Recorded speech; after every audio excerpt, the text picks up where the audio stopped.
ये सोचना भी ना मतलब थोड़ा अजीब लगता है कि आज के समय में एक राष्ट्रीय स्तर की परीक्षा को सुरक्षित बनाने के लिए करोड़ों रुपए खर्च किए जाते हैं। हाँ बिल्कुल, बहुत बड़ा बजट होता है इसका। वही तो। और दावों को देखें तो ऐसा लगता है कि जैसे परीक्षा केंद्रों पर कोई अत्याधुनिक एआई कैमरे लगे हैं, हाईटेक 5G जैमर्स चालू किए गए हैं। मतलब ऐसा कहा जाता है कि परिंदा भी पर नहीं मार सकता। एक तरह का पूरा अभेद्य डिजिटल किला बनाने की बात होती है। सही कहा। लेकिन फिर अचानक से खबर आती है कि इस हाईटेक किले की दीवारें किसी हैकर ने नहीं गिराई, बल्कि व्हाट्सएप पर घूम रहे एक साधारण से हाथ से लिखे कागज के टुकड़े ने ढा दिए। अरे बाप रे! और यहीं पर ना एक सुरक्षित मानी जाने वाली व्यवस्था की सबसे कमजोर कड़ी पूरी तरह से सामने आ जाती है। बिल्कुल। मतलब तकनीक चाहे कितनी भी एडवांस्ड क्यों ना हो जाए, है ना, अगर उस तकनीक को चलाने वाले इंसानी सिस्टम में ही सेंध लग जाए तो फिर ये सारे एआई कैमरास या जैमर्स पूरी तरह से बेअसर हो जाते हैं। ये तो है। ये घटना एक बहुत बड़ा सबक देती है कि सुरक्षा सिर्फ मशीनों से नहीं आती। और आज के इस गहन विश्लेषण में हम इसी विरोधाभास पर बात करने वाले हैं। 12 मई 2026 की उस सबसे बड़ी खबर पर जिसने मतलब पूरे देश का ध्यान खींचा है। नीट यूजी 2026 परीक्षा का आधिकारिक रूप से रद्द होना। हाँ, ये बहुत बड़ी खबर थी। बहुत बड़ी। अगर आप पिछले 10 घंटों के गूगल ट्रेंड्स देखें ना, तो एनटीए यानी नेशनल टेस्टिंग एजेंसी लगातार टॉप पर बनी हुई है। सच में हर जगह बस इसी चर्चा है। और आज की हमारी इस चर्चा का जो मुख्य आधार है वो है सरल रिपोर्ट नाम के यूट्यूब चैनल की एक बहुत ही विस्तृत वीडियो स्क्रिप्ट। मैंने भी देखा है वो। उन्होंने इस पूरे मास पेपर लीक वाले घटनाक्रम को 10 प्रमुख बिंदुओं में बहुत गहराई से समझाया है। और सरल रिपोर्ट का विश्लेषण इस मायने में बहुत महत्वपूर्ण है कि वो सिर्फ सतह की बात नहीं करते। हाँ। वो इस पूरी क्रोनोलॉजी को सामने लाते हैं कि कैसे एक इतना मजबूत दिखने वाला सिस्टम अंदर से खोखला हो चुका था। बिल्कुल। और हमारा मकसद भी सिर्फ हेडलाइंस पढ़ना नहीं है। हमारा मिशन इस पूरी क्रोनोलॉजी को डिकोड करना है। ये समझना है कि कैसे ये पूरी व्यवस्था ताश के पत्तों की तरह बिखर गई। और उससे भी ज्यादा ये कि उन मासूम छात्रों के भविष्य और उनके मानसिक स्वास्थ्य पर इसका क्या असर होगा। एकदम सही। ठीक है, चलिए इसे अनपैक करते हैं।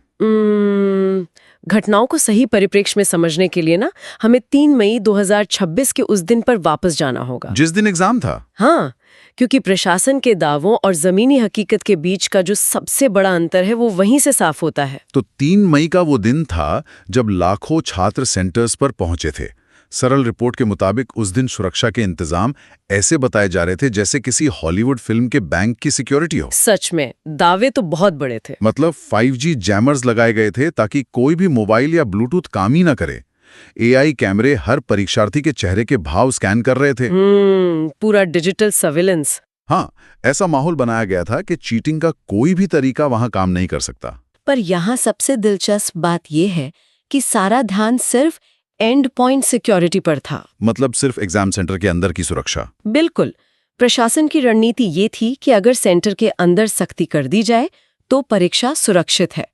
लेकिन राजस्थान के स्पेशल ऑपरेशंस ग्रुप यानी एसओजी के खुलासे ने इस पूरी थ्योरी की धज्जियां उड़ा दी। और वो खुलासा मतलब ऐसा था जिस पर यकीन करना मुश्किल होता है। हाँ, बहुत चौंकाने वाला था। एसओजी की जांच में यह सामने आया कि 3 मई को परीक्षा शुरू होने से पूरे 24 घंटे पहले ही कुछ व्हाट्सएप ग्रुप्स में एक हाथ से लिखा हुआ गेस्ट पेपर घूम रहा था। अरे बाप रे, 24 घंटे पहले। हाँ, अब आमतौर पर कोचिंग वाले गेस्ट पेपर्स देते हैं, है ना, लेकिन जब असली परीक्षा का पेपर सामने आया तो उस व्हाट्सएप वाले पर्चे के 120 सवाल असली पेपर से हूबहू मिलते थे। 120 सवाल? हाँ, 1-2 नहीं, पूरे 120 सवाल मैच हो गए। 120 सवालों का बिल्कुल मैच होना तो किसी भी संयोग से बहुत परे की बात है। सरल रिपोर्ट इसी बात पे जोर देती है कि ये एक पूरा सिस्टमैटिक स्कैम है। बिल्कुल।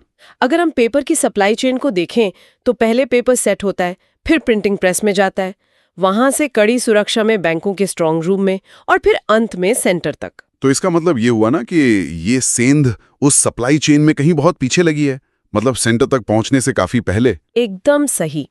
एआई कैमरे और जैमर्स तो सिर्फ सेंटर के अंदर की चीटिंग रोकेंगे ना, लेकिन जब पेपर वहां पहुंचने से पहले ही लीक हो जाए तो फिर जैमर का क्या फायदा? तकनीक तो वहां अंधी हो गई। इसे एक एनालॉजी से समझना बहुत जरूरी है। ये ऐसा है जैसे कोई अपने घर की सुरक्षा के लिए करोड़ों रुपए लगाकर सबसे महंगे डिजिटल ताले और एआई कैमरा लगवा ले। हाँ, लेकिन कोई अंदर का ही आदमी चोर को पहले से उस घर की मास्टर चाबी दे दे। अब ऐसे में ताला तोड़ने की जरूरत ही नहीं है, वो तो बस चाबी से खुल जाएगा। बहुत सटीक उदाहरण है ये, और यही वो बिंदु है जहां तकनीक इंसानी भ्रष्टाचार के आगे हार मान लेती है।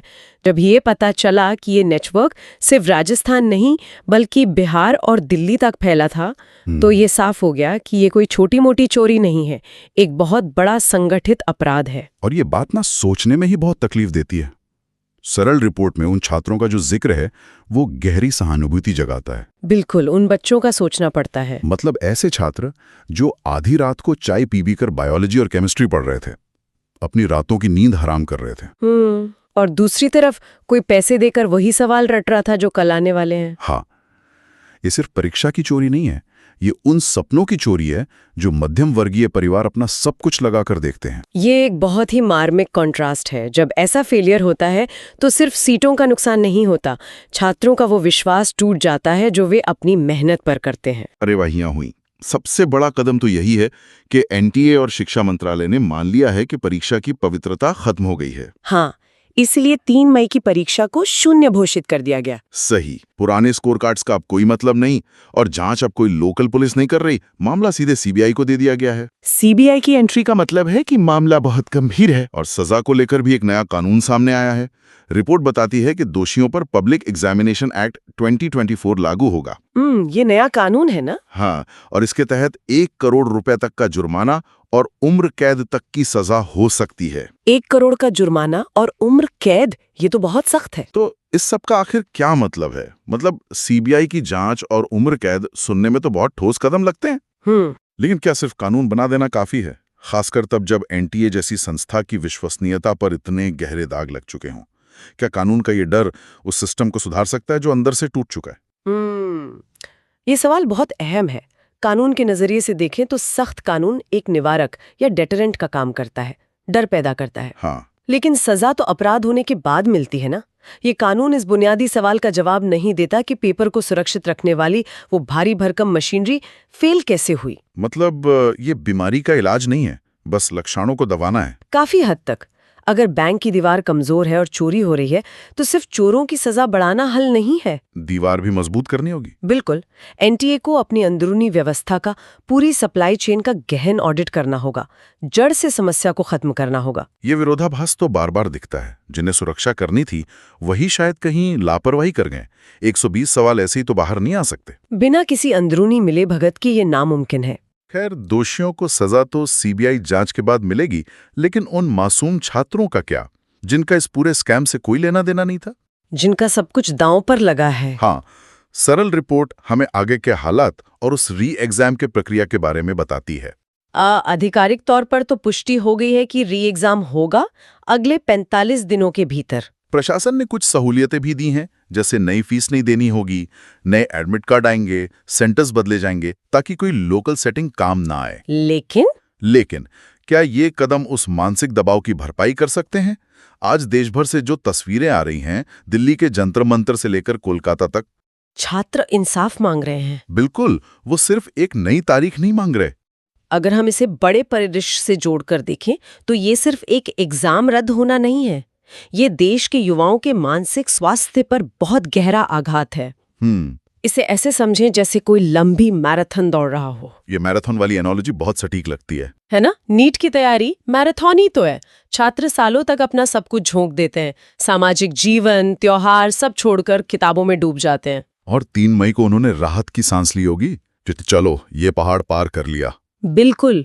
और अब अचानक उनसे कहा जाता है कि वो दौड़ अमान्य हो गई, वापस उसी बेस कैंप में जाओ और फिर से चढ़ाई करो। अरे बाप रे। दोबारा उसी तनाव और घबराहट से गुजरना मानसिक रूप से बहुत तोड़ देने वाला होता है। और इसके साथ एक और चीज टूटती है, भरोसा। सही कहा। जब योग्यता और निष्पक्षता पर से भरोसा उठता है तो समाज की बुनियाद कमजोर होती है।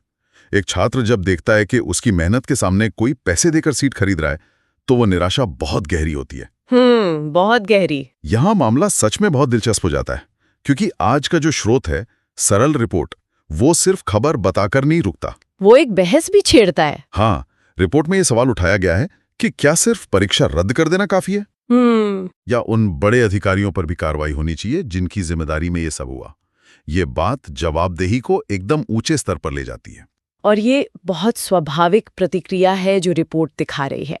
जब इतना बड़ा ढांचागत फेलियर हो तो सिर्फ निचले स्तर के दलालों को पकड़ना काफी नहीं है। शीर्ष पर बैठे लोगों का क्या? बिल्कुल, जो सिस्टम की निगरानी कर रहे हैं उनकी जिम्मेदारी तय करना भी उतना ही जरूरी है, वरना छात्रों का वो खोया हुआ भरोसा कभी वापस नहीं आएगा। इस पूरे मामले में सच में बहुत सी परतें हैं। अगर हम आज की चर्चा के मुख्य बिंदुओं को समेटें तो बात कुछ यूं है। 12 मई को नीट यूजी 2026 आधिकारिक रूप से रद्द हुआ। मामले की गंभीरता देखकर सीबीआई की एंट्री हुई और पब्लिक एग्जामिनेशन एक्ट 2024 लागू हुआ। हाँ, जिसमें उम्र कैद और 1 करोड़ का जुर्माना है। और इन सब के बीच फंसे वो लाखों छात्र जिन्हें 45 दिनों में फिर से अपनी किस्मत आजमानी है। ये पूरी क्रोनोलॉजी ना एक केस स्टडी जैसी है कि जब सिस्टम फेल होता है तो क्या होता है। ये सिर्फ एक मेडिकल एग्जाम की बात नहीं है। बिल्कुल नहीं। ये इस पर सवाल है कि हम समाज में योग्यता और निष्पक्षता को कैसे सुरक्षित रखते हैं। सही कहा। और ये हमें उस विचार की ओर ले जाता है जिस पर शायद बहुत गहराई से सोचने की जरूरत है। शुरुआत में ही बात हुई थी कि कैसे करोड़ों के एआई कैमरे और हाईटेक जैमर्स एक हाथ से लिखे व्हाट्सएप नोट के आगे हार गए। बिल्कुल। हमने तकनीक पर इतना अंधविश्वास कर लिया कि लगा मशीनें इंसान का भ्रष्टाचार रोक लेंगी, लेकिन जब गद्दारी किसी इंसान ने की तो सारी आधुनिक तकनीक धरी रह गई। ये बड़ी विडंबना है कि सबसे आधुनिक तकनीक बेईमानी के सबसे पुराने तरीके को नहीं रोक पाई, क्योंकि तकनीक मशीनें कंट्रोल करती है, इंसानी नीयत नहीं। और यही अंतिम सवाल है जो सामने आता है। भविष्य में परीक्षाओं को चीट प्रूफ बनाने के लिए क्या सच में सिर्फ और ज्यादा तकनीक चाहिए? सोचने वाली बात है। या फिर तकनीक से कहीं ज्यादा मानवीय ईमानदारी और जवाबदेही का कोई नया सिस्टम बनाने की जरूरत है? क्योंकि अगर ताले की चाबी खुद रक्षक ही चोर को दे दे तो ताला चाहे कितना भी हाईटेक हो, किसी काम का नहीं रहता। एकदम सही बात है। इस विचार पर गहराई से मंथन होना चाहिए। छात्रों के लिए इस समय बहुत चुनौतीपूर्ण है। उम्मीद है कि आगे की प्रक्रिया एकदम पारदर्शी होगी और हर मेहनती युवा को उसका हक मिलेगा। सीखते रहने का यह सफर जारी रहे। आज के इस गहन विश्लेषण को यहीं विराम देते हैं।